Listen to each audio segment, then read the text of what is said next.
जय श्री ओम नमः सिद्धेभ्यः।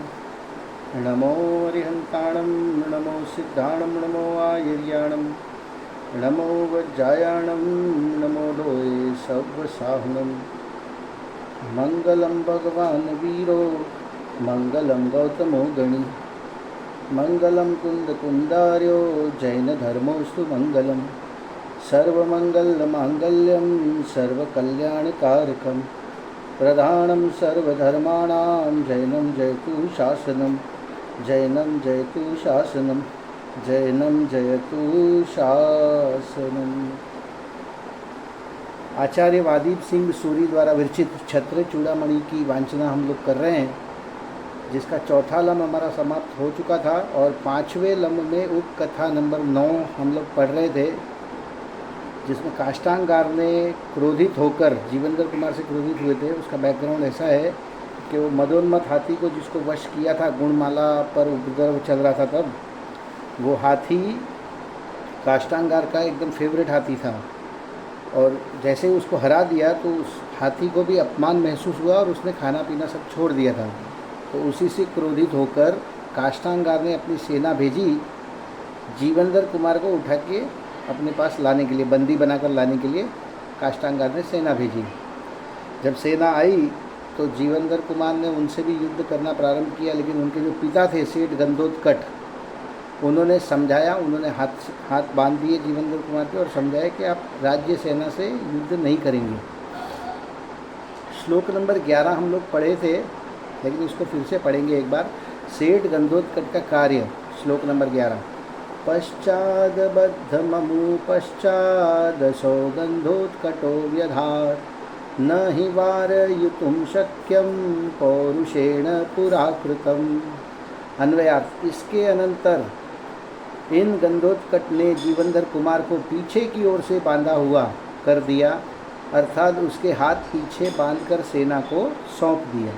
अत्र नीति, निश्चय से पूर्व में किए हुए दुष्कर्म का पुरुषार्थ से निवारण करना शक्य नहीं है।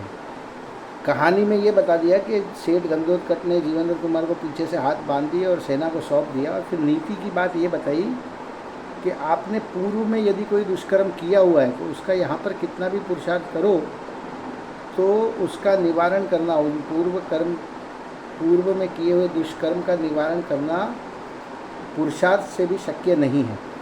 सरला, युद्ध बंद होते ही सेठ गंधोत्कच ने जीवेंद्र कुमार के हाथ पीछे रस्सी से बांधकर उन्हें सेना के सुपुर्द कर दिया, क्योंकि पूर्व जन्म में किया हुआ दुष्कर्म निश्चित ही फल देता है, उसे भोगना ही पड़ता है। वो वर्तमान कालीन अल्प पुरुषार्थ से टाला नहीं जा सकता। पूर्व में आपने कोई बुरा कर्म दुष्कर्म किया हुआ है तो वो इस भव में आपके उदय में आएगा और उसको थोड़े से पुरुषार्थ से उसको नहीं टाला जा सकता। विशेषार्थ, अनुकूल प्रतिकूल संयोगों के मिलने में पूर्वकृत वेदनीय कर्म का उदय ही निमित्त है। अनुकूल वस्तु मिले कि प्रतिकूल वस्तु मिले, इसका निर्णय जीव पुरुषार्थ से नहीं कर सकता है। इसका निर्णय जो है या उनका मिलना जो है वो पूर्वकृत वेदनीय कर्म के उदय से है। उनका निमित्त होता है तो वस्तु अपने को अनुकूल होती है, उनका ही निमित्त होता है तो वस्तु अपने को प्रतिकूल होती है।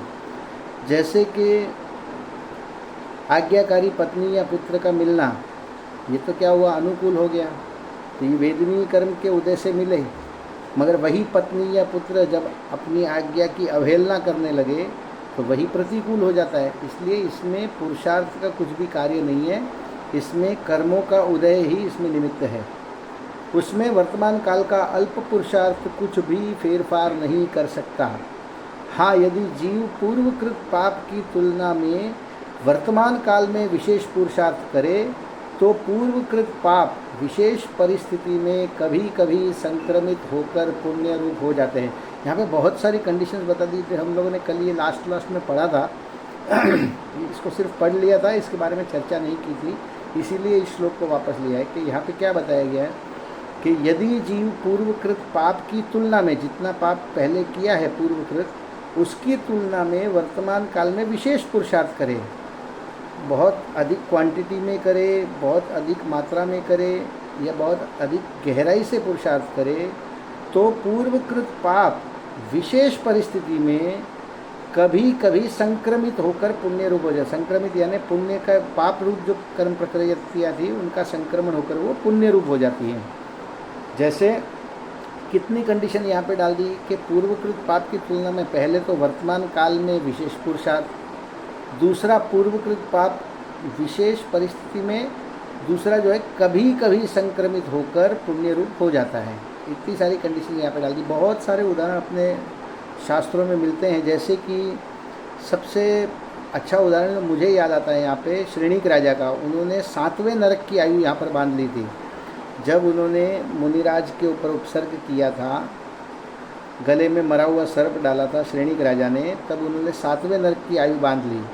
लेकिन जब वो मुनिराज का उपसर्ग दूर हुआ चेलना रानी द्वारा, और जब मुनिराज ने दोनों को समान आशीर्वाद दिया धर्म वृद्धि हो, तब उसको एहसास हुआ कि नहीं, जैन धर्म कोई अलौकिक धर्म है, इनके मुनि अलौकिक हैं, इनके वीतरागी भगवान एकदम अलौकिक है। तब वो महावीर भगवान के समोसरण में गए और वहाँ पे श्रावकोत्तम बनकर उन्होंने श्रावक के व्रत धारण किए और वहीं पर उन्होंने तीर्थंकर कर्म प्रकृति बांधी। अब नरक आयु तो उन्होंने बांध ली थी, 7वें नरक की आयु बांधी थी, लेकिन विशेष पुरुषार्थ करके उन्होंने 7वें नरक से घटाकर उसको पहले नरक में ले आए।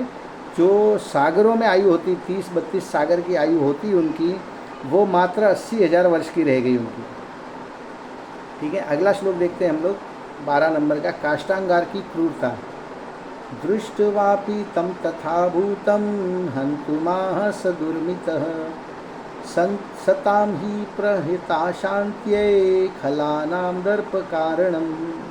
अन्वयार्थ। उस दुष्ट बुद्धि काष्टांगार ने बंधे हुए उन जीवंधर कुमार को देखकर मारने के लिए सेना को आज्ञा दे दी।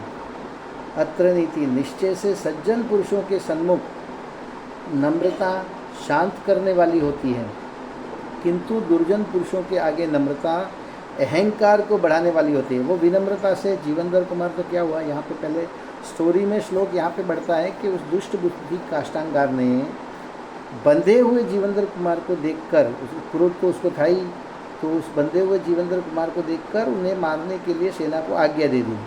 अब नीति से ये श्लोक बता रहे हैं कि सज्जन पुरुषों के सन्मुख यदि आप नम्रता रखेंगे तो वो उनको शांति कराएगी, परंतु दुर्जन पुरुषों के आगे यदि नम्रता का प्रदर्शन आप करेंगे तो वो उसके सामने वाले के अहंकार को बढ़ाने वाले, उसको लगता है कि देखो ये मेरे सामने झुक गया, अब मैं जो चाहे इसके साथ कर सकता हूँ।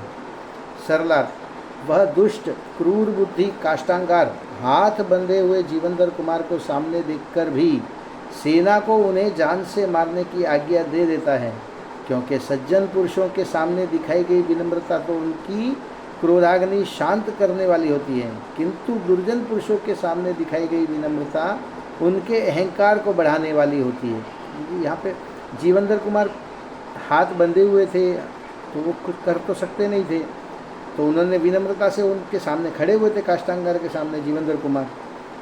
तो सज्जन पुरुष यदि होते तो ऐसे शांत विनम्रता से खड़े देखकर हो सकता है कि सामने वाले की क्रोधाग्नि शांत होती, मगर यहाँ पे काष्टांगार जो है वो एक दुर्जन पुरुष है और उसके सामने विनम्रता से खड़े होने से उसका काष्टांगार का अहंकार और बढ़ गया और उसने जीवंधर कुमार को जान से मारने की आज्ञा सेना को दे दी।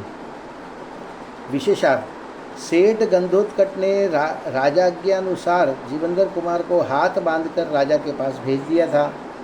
जीवंधर कुमार ने अपनी विनम्रता और सज्जनता दिखाई थी, किंतु जीवंधर कुमार को मुष्कबद्ध देखकर भी कृतघ्न काष्टांगार को अहंकार उत्पन्न हुआ और उसने सेना से जीवंधर कुमार को जान से मारने को कहा। दुष्टों के सामने दिखाई गई विनम्रता दुख का ही कारण होती है, इस कहावत ने काष्टांगार की दुष्टता को प्रमाणित कर दिया। सेठ गंधोत्कट ने क्या था कि राजा की आज्ञा थी जीवंधर कुमार को बांध के लाने की, तो उस आज्ञा राजा की आज्ञा के अनुसार जीवंधर कुमार को बांधकर उन्होंने सेना को सुपुर्द कर दिया था। और जीवंधर कुमार भी विनम्रता और सज्जनता दिखाकर राजा के सामने शांति से खड़े थे। उनको बंधा हुआ देखकर भी काष्टांगार का क्रोध शांत नहीं हुआ, उल्टा उसने जीवंधर कुमार को मारने का आदेश उनकी सेना को दे दिया। तो इसीलिए कहा कि दुष्टों के सामने दिखाई गई विनम्रता दुख का ही कारण होती है। इस कहावत ने काष्टांगार की दुष्टता को प्रमाणित कर दिया। अगला श्लोक देखते हैं हम लोग 13 नंबर का, पेज नंबर 246। जीवनधर कुमार द्वारा गुरु की आज्ञा का पालन। काष्ठांगारं कुमारोऽयं गुरुवाक्येन नावधि, न हि प्राणी वियोगेऽपि प्रौज्ञैर्लङ्घ्य गुरुर्वच। क्या हुआ, गुरु को उन्होंने, गुरु आर्य नंदी को उन्होंने वचन दिया था कि 1 साल तक मैं काष्ठांगार को जीवन दान दूंगा। तो यहाँ पे उन्होंने अपनी गुरु की आज्ञा का पालन किया। कैसे किया देखते हैं। अन्वयार्थ।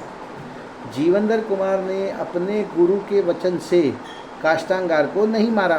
इतने बलशाली थे, इतने शक्तिशाली थे। जब हाथी को उन्होंने वश में कर लिया तो सेना को और राजा को तो वो मार ही सकते थे, लेकिन उन्होंने अपने गुरु को वचन दिया हुआ था कि 1 वर्ष तक काष्ठांगार को जीवन दान देंगे। इसलिए गुरु की आज्ञा के अनुसार उन्होंने, जीवनधर कुमार ने काष्ठांगार को नहीं मारा। अत्र नीति। निश्चय से बुद्धिमान पुरुष प्राणों का विनाश उपस्थित होने पर भी गुरु के वचनों का उल्लंघन नहीं करते। देखिए कितनी गहरी बात यहाँ पर नीति के श्लोक के माध्यम से अपने को बताई गई है कि अपने प्राण पर भी बन जाए तो भी अपने गुरु के वचनों का उल्लंघन कदापि नहीं करना चाहिए। सरलार्थ। जीवनधर कुमार ने गुरु आज्ञा के कारण ही दुष्ट काष्ठांगार को नहीं मारा, क्योंकि बुद्धिमान पुरुष मरण जैसी परिस्थिति उपस्थित होने पर भी गुरु के वचनों का उल्लंघन नहीं करते। विशेषार्थ। गुरुवर आर्य नंदी ने जीवनधर कुमार से कहा था कि 1 वर्ष तक काष्ठांगार को मत मारना, यही मेरी गुरु दक्षिणा है। ब्रैकेट में बता दिया है, द्वितीय लंब के श्लोक नंबर 36 में ये बात आई थी। अतः जीवनधर कुमार के सामने इस समय अपने मरण का प्रसंग उपस्थित था। मारने की आज्ञा दे दी थी राजा काष्ठांगार ने और मरण का प्रसंग भी उपस्थित था। इतना होने पर भी उनमें इतनी शक्ति भी थी कि वे अकेले ही काष्ठांगार को मार सकते थे। फिर भी जीवनधर कुमार ने उसे नहीं मारा और गुरु आज्ञा का पालन किया। श्लोक नंबर 14 देखते हैं। यक्षेंद्र का कार्य। अब वो जो कुत्ता मरकर यक्षेंद्र हुआ था वो इस स्टोरी में वापस आएगा कैरेक्टर। यक्षेण तक्षणे स्वामी स्मृते नादायि कृत्वये, सचेतनः कथं नु स्यात् कुर्वन्त प्रत्युपक्रियाम्। अन्वयार्थ। उसी समय स्मरण किया हुआ यक्षेंद्र कार्य को जानने वाले जीवनधर कुमार को उठा ले गया। क्या हुआ यहाँ पे, जीवनधर कुमार ने स्मरण किया उस यक्षेंद्र का। उसने कहा था कि आप मुझे याद कीजिएगा, आप कभी भी मुसीबत में हो तो मुझे सिर्फ ये स्मरण कीजिएगा, मैं आपको बचाने के लिए आ जाऊंगा। अत्र नीति। निश्चय से उपकारी का प्रत्युपकार नहीं करने वाला सचेतन पुरुष कैसे कहला सकता है। सचेतन आत्मा तो अपने उपकारी का प्रत्युपकार करते ही हैं। फिर से देखिए दोनों श्लोकों में कितने गजब की नीति बता दी। पहले में ये बताया, इसके पहले 13 नंबर श्लोक में, कि गुरु की आज्ञा का पालन मरणासन्न हो तब भी आपको करना चाहिए। और यहाँ दूसरे 14 नंबर श्लोक में ये बता दिया कि आपके ऊपर यदि किसी ने उपकार किया है तो उसका प्रत्युपकार करना वही सच्ची सज्जनता है और वही सचेतन पुरुष कहला सकता है। सचेतन आत्मा तो अपने उपकारी का प्रत्युपकार करते ही हैं। सरलार्थ। उसी समय जीवनधर कुमार के स्मरण मात्र से यक्षेंद्र सुदर्शन उपस्थित हुआ और वह अपने उपकारी जीवनधर कुमार को वहाँ से उठाकर ले गया, क्योंकि सज्जन तो अपने पर किए गए उपकार का प्रत्युपकार करते ही हैं। विशेषार्थ। एक बार जीवनधर कुमार ने मरणासन्न कुत्ते को नमोकार मंत्र सुनाया था। उस मंत्र के निमित्त से वह कुत्ता सुदर्शन यक्ष हुआ। उस समय कृतज्ञ यक्षेंद्र ने जीवनधर कुमार के समक्ष उपस्थित होकर अपनी कृतज्ञता व्यक्त करते हुए कहा था कि संकट के समय आप मुझे स्मरण करना, आपके स्मरण करते ही मैं आपकी सेवा में उपस्थित हो जाऊंगा। उस वचन के अनुसार यक्षेंद्र ने आकर संकट के समय जीवनधर कुमार की सहायता की। जैसे ही जीवनधर कुमार ने याद किया यक्षेंद्र को, वो वहाँ पर प्रकट हो गया। सुदर्शन नाम था यक्षेंद्र का, और वहाँ पर प्रकट होकर उनको वहाँ से ले गया। 15 नंबर का श्लोक। काष्ठांगार के व्यवहार से प्रजा का दुखी होना। अतिमात्र शुचालोकः पुनरेवमचिन्तयत्, गुणज्ञो लोक इत्येषा किंवदन्ति हि सुनृतम्। अन्वयार्थ, फिर प्रजा ने अत्यंत शोक से इस प्रकार विचार किया। क्या विचार किया? अत्र नीति, लोग गुणों के जानने वाले होते हैं, यह किंवदंती बिल्कुल सत्य है। ये विचार नहीं किया, विचार तो अगले श्लोक में आएगा। नीति की बात यहाँ पर ये बता दी कि लोग जो हैं वो गुणों के जानने वाले होते हैं। ये किंवदंती, ये चली आई बात, ये परंपरा बिल्कुल सत्य है। सरलार्थ, दुष्ट काष्टांगार ने जीवंदर कुमार को मृत्यु दंड दिया है, यह जानकर प्रजा अत्यंत दुखी हुई, क्योंकि वह यह सर्वमान्य कहावत है कि मनुष्य गुणग्राही होते हैं और गुणों का आदर करते हैं। गुण तो जीवंदर कुमार के गुण सभी नगरवासियों को पता ही थे, उन्होंने समय समय पर नगरवासियों की रक्षा की है, इसलिए उनके गुणों की उनको कीमत थी। वो जानते थे कि ये बहुत गुणवान व्यक्ति है, और जैसे ही उनको मृत्यु दंड दिया गया तो प्रजा बहुत दुखी हुई। विशेषार्थ, यक्षेंद्र जीवंदर कुमार को ले गया है और वे पूर्ण सुरक्षित है, यह बात आम जनता को मालूम ही नहीं है। अब क्या घटना घटी वो तो आम जनता को मालूम नहीं, क्योंकि सब राज दरबार में हो रहा था। तो यक्षेंद्र वहाँ आया और जीवंदर कुमार को ले गया, तो ये बात आम जनता को मालूम नहीं थी। उनको तो ये न्यूज़ मिली कि जीवंदर कुमार को राजा काष्टांगार ने मृत्यु दंड दिया है। इससे वो जनता जो है, आम जनता में काफ़ी दुख का माहौल था। उन्होंने तो काष्टांगार द्वारा जीवंदर कुमार को मृत्यु दंड दिए जाने का ही समाचार सुना है, अतः वह अत्यंत दुखी हुई।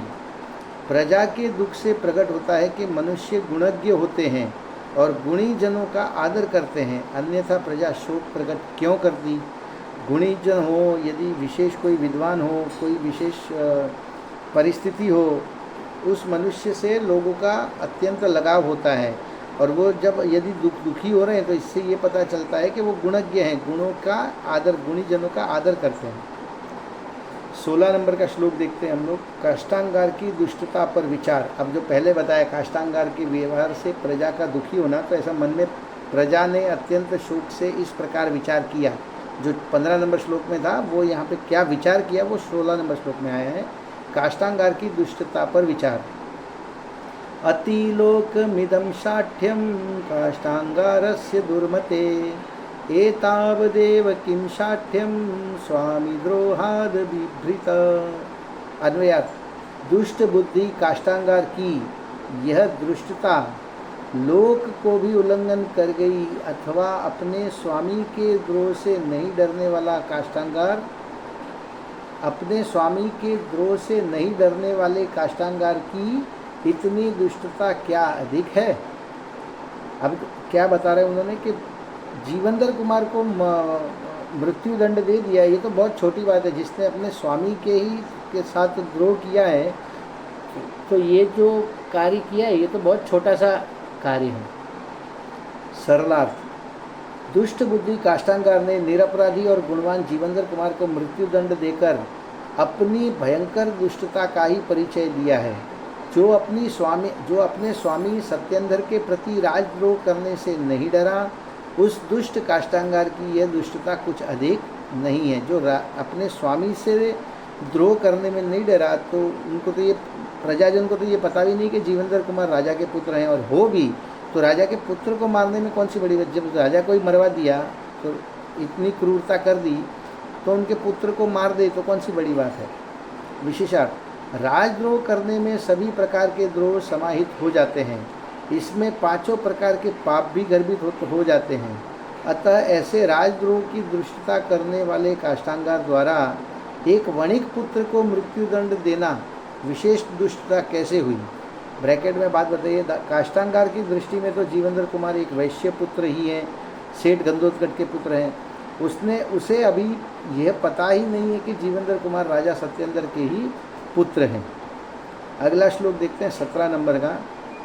यमराज भी पक्षपाती, समवर्तयपि दुर्वर्ती, राशि दणका भूपवर, न हासारतया हंत, सोपि ग्रहणाति दुर्जनान।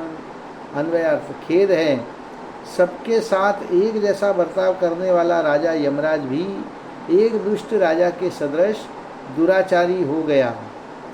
निश्चय से वह अमराज भी सार रहित होने से दुर्जनों को ग्रहण नहीं करता। ठीक है ना, क्या बात बता दी यहाँ पे। सरलार्थ देखते हैं।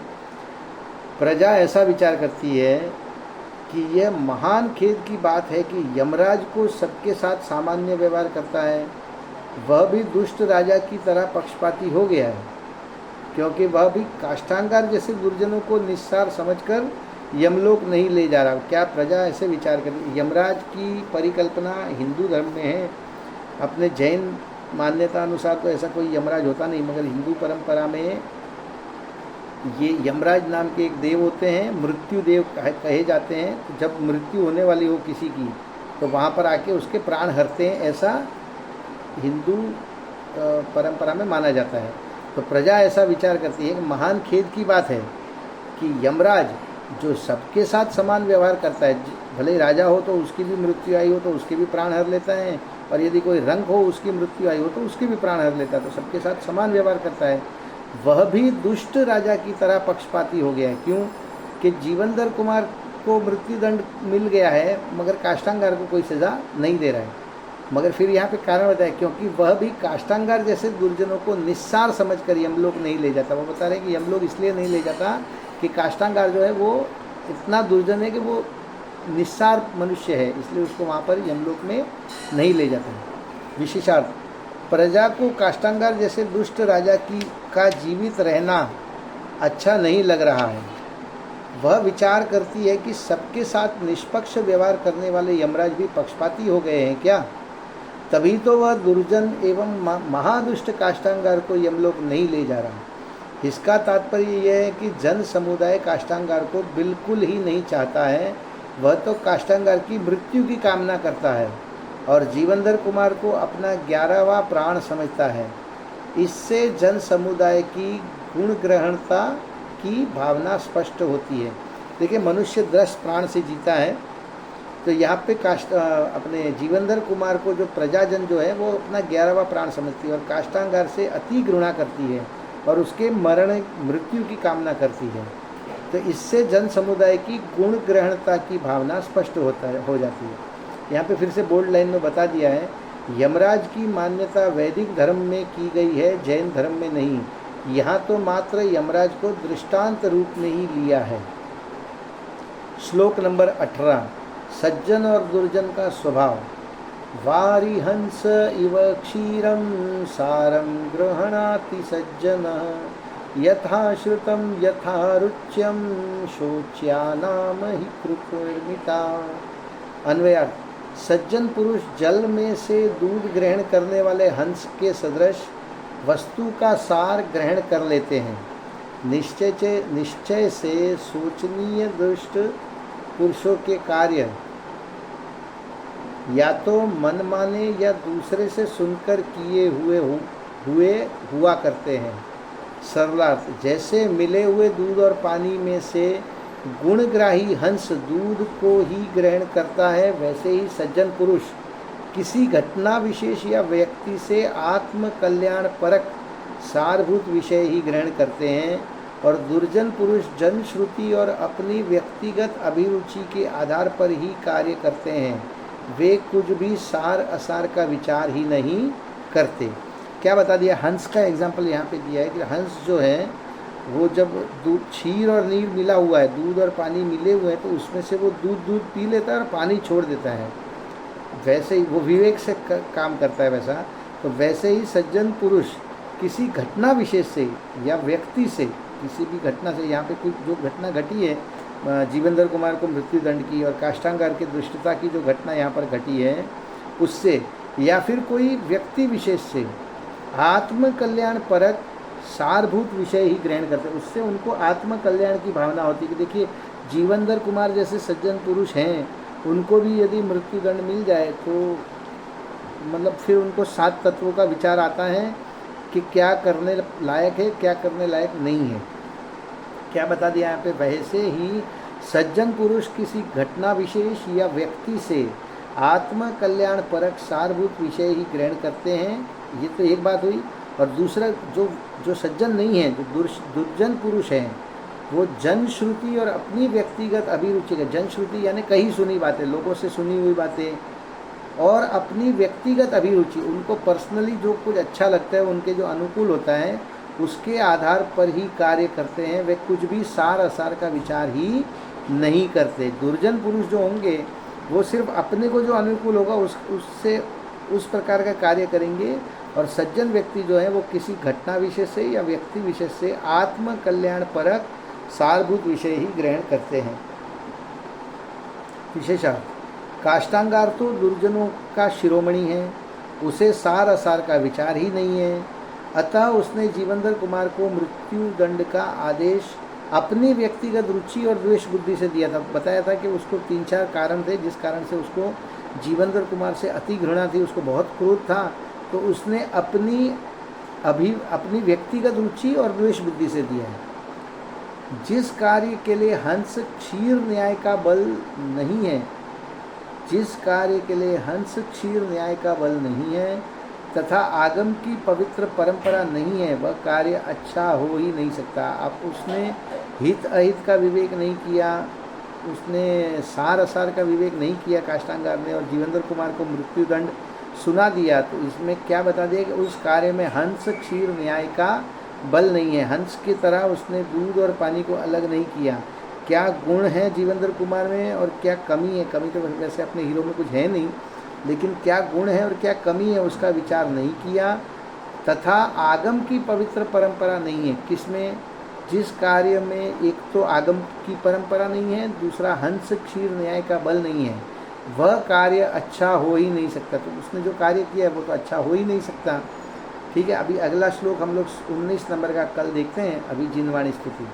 हे जिनवाणी भारती तो हे जपो दिन रैन, जो तेरी शरणाग्रहे सो पावे सुख चैन।